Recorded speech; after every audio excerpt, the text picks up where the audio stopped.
Hi, I'm Glenn Simpson, and I've collected comics for over 40 years. And normally I show off my collection one box at a time. But today we've got another installment of Glenn's comic book collecting tips and tricks.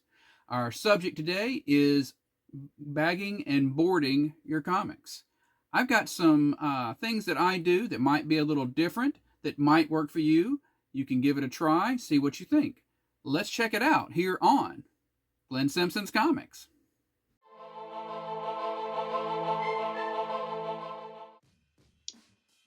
Issue number 2, Bagging and Boarding. I want to make a disclaimer first. There's almost never a situation where you're overprotecting your comics. The only times I can say that you would be overprotecting your comics is if you got them third-party graded for the wrong reasons, or if you store them in an airtight safe. I won't get into third-party grading today, as that's a whole wide subject, but note that the paper that is used in comics gives off gases that actually need to escape, and a fireproof safe may be too airtight for those gases to get away. Also, fireproof safes can hold in humidity that can cause rusty staples, so beware using airtight fireproof safes. But otherwise, there's nothing wrong with going full Mylar or top loaders for all of your books if you have the space and the money to spend on that, which can also be a problem if you have a really big collection.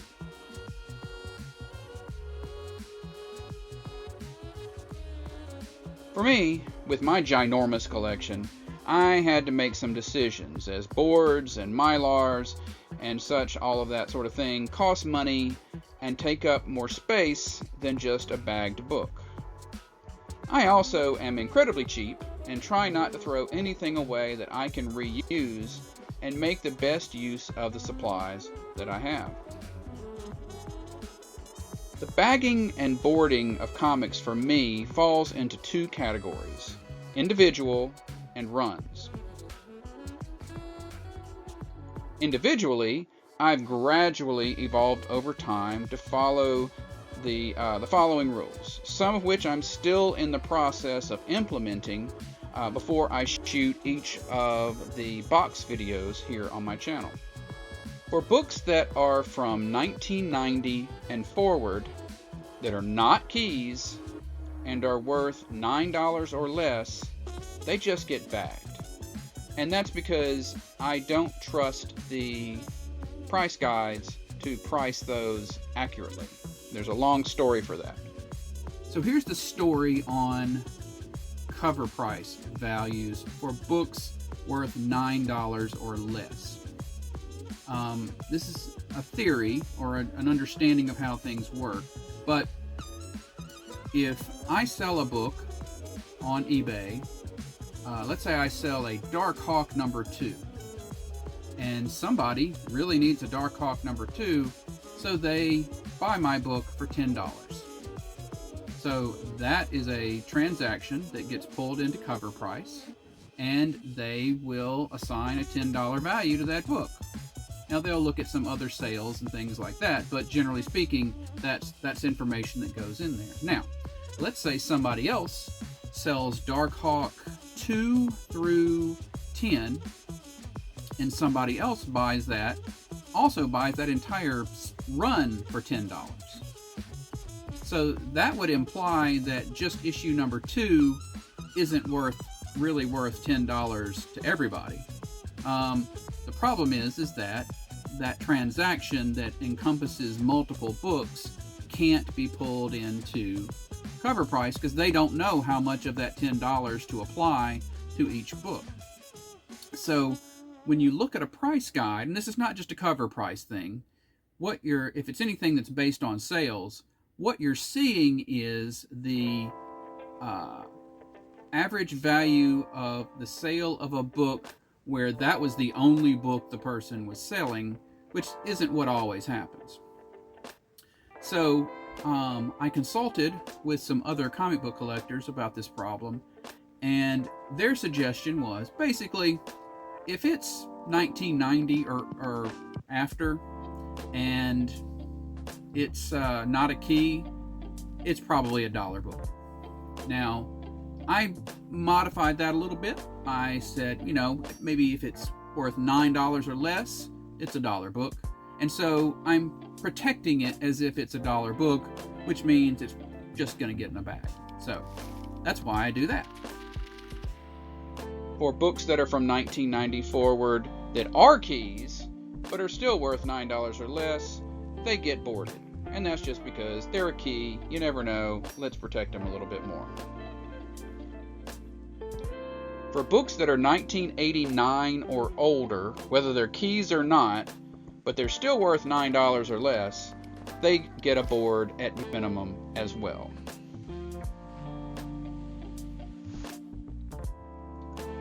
For books that are worth from $10 to $14, they get what I call double bagged. First, they get put into a regular 6 7/8 inch wide poly bag with a board and a post-it indicating the grade. And then that whole thing goes in a slightly bigger bag.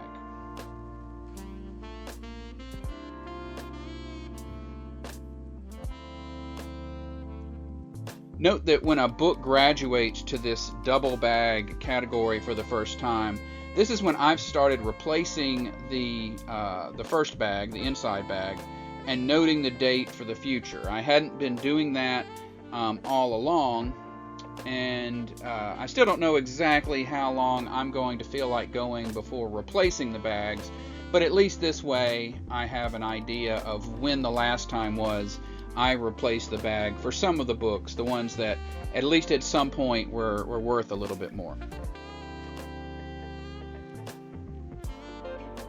I also don't throw away the old bag or anything. As far as I'm concerned, it's still good to use on new books that haven't proven themselves, if you will, to be worthy of getting that advanced process.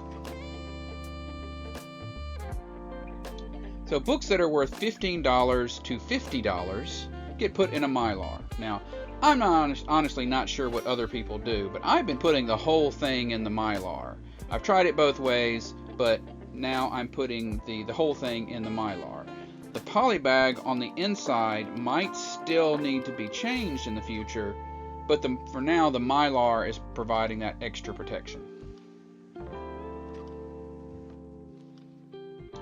Also, this way, if the book happens to drop in value to below the threshold for Mylar, I can just pull it out and now it's back to being just a double bagged without ever actually touching the book inside. Similarly, if a book drops from double to boarded, I could remove the extra bag and the post-it and things, but I really don't. Sometimes I just change it in CLZ, but leave the book and the boarding and the bagging as it is, because that's not really taking up any additional space. There's, it's a bagged board and a double bagged are still basically a comic with a book with a backing board, so there's no sense in making that big processing all of those books. Finally, if a book actually hits that $51 mark or more, I'll put it in a top loader. Like with the previous changes, I'm just putting the whole thing in the top loader so I can always back it out again later without touching the book.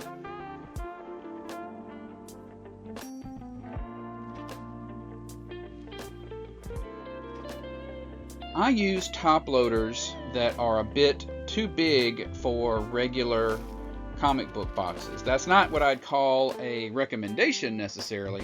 I just bought a bunch all at one time that I didn't realize were too big. And so I decided, well, now I'm on a path and I'm going to stick with it. So all of my top loader books are in these separate fancier cloth boxes. If there's ever a fire, I know that these are the boxes I need to grab first. As part of generally like enjoying the hobby, I'm constantly going through my collection, updating the values and the information in CLZ, and then making changes as necessary to the comics themselves. But by moving to this more date-based and key-based criteria for having them be boarded or double bagged or whatever, as opposed to value-based, as much as I can, there will be fewer changes since those elements are not as likely to change over time. So that covers individual bagging and boarding, but what about runs of comics? If there's anything I hate, it's when you're trying to move comics around and the individual books start sliding around on you because the polybags are slick, and there's nothing kind of holding it all together if you're not careful. With that in mind, what I do is put individually bagged books into larger packs of around 4 to 8 comics together. You may have seen runs of comics being sold this way in comic book shops. I always put the books roughly back front, which helps prevent spine stress.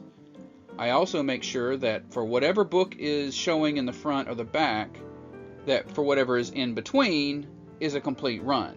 So you know from looking at the front and the back what is in the package that you're holding. This is why in my box videos that you see, you don't see every single issue in the box, as I usually just show the front and the back of the packs where there's more than one in a pack. But as I always say in my videos, if there's someone who actually wants to see an entire run, just post a comment and we'll put together a video for that. I don't include books that are in Mylar in the packs, which I couldn't really do it even if I wanted to. But this is also good for the videos, so you're seeing those higher value books as well.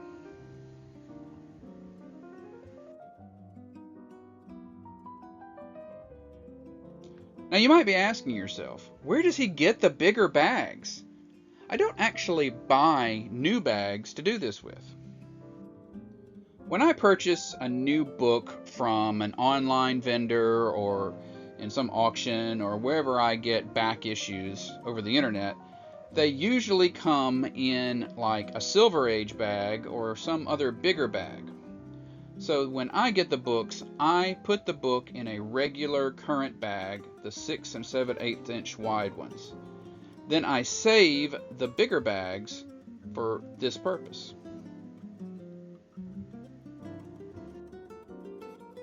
There are actually a variety of sizes of bags. The length from top to bottom is usually not a factor, but the width is what's important. I personally think this comes down to 3 factors.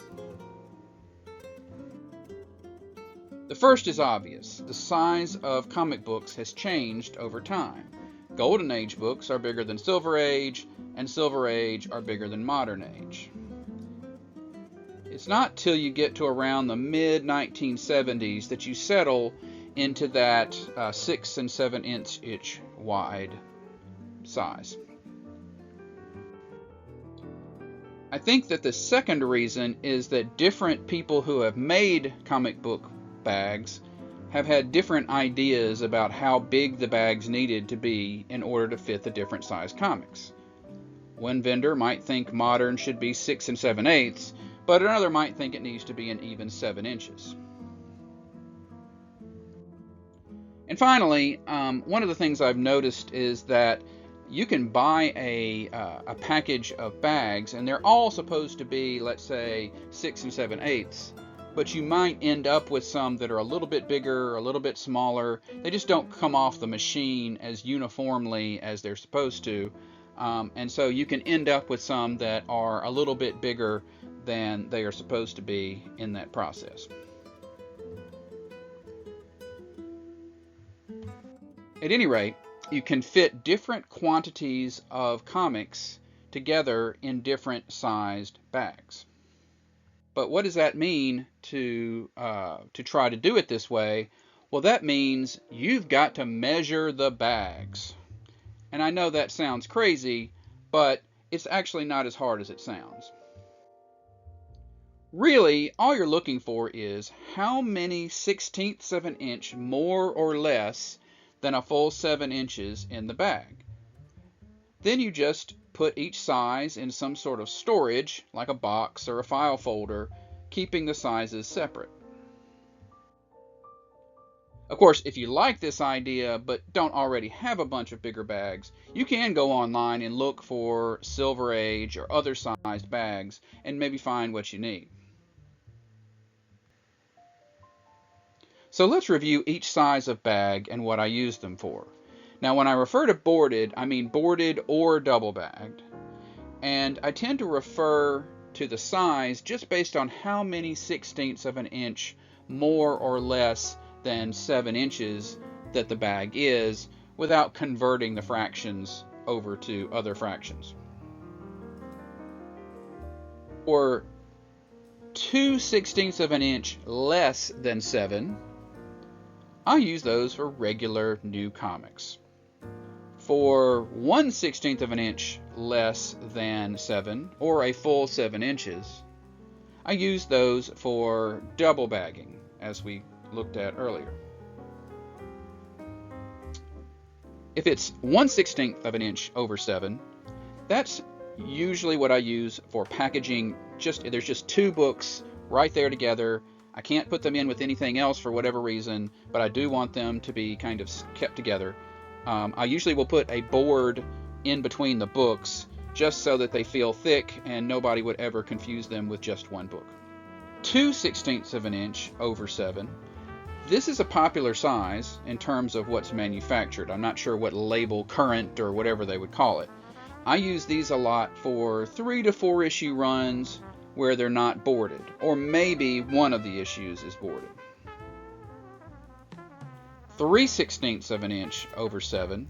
I would use this for 3 boarded comics, or maybe 2 bagged and 2 boarded comics. 4 16ths of an inch. This is another popular size, by the way. I generally use these for 4 books where at least 3 of them are boarded, or maybe 6 bag books where none of them are boarded. That's usually when the whole series is divisible by 6, like 2 bags for a 12-issue maxi series. For 5 16ths over 7, this is what I usually use for 8 unbagged books in a row. You see this when the video I have a big jump because the books none of them are boarded because none of them are dollar wise are worth very much.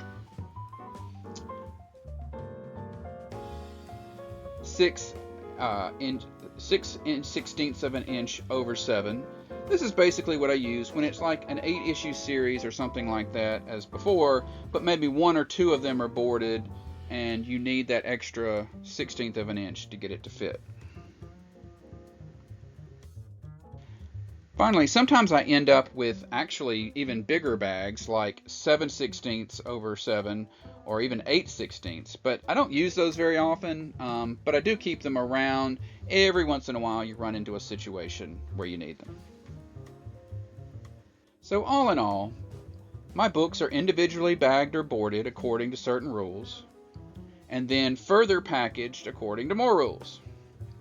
And then a fourth or so of each box goes in a grocery bag for ease in moving them around.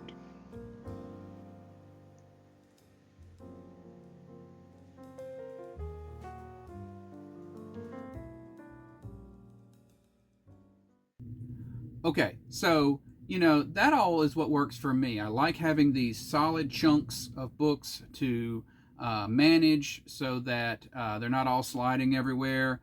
And I enjoy having these rules around what I'm going to board and what I'm not, so that the overall collection, the space that it takes up, doesn't get too big, and I'm not spending money on boards for books that might not be worth as much. So That's what I'm doing. Give it a thought. See if it works for you.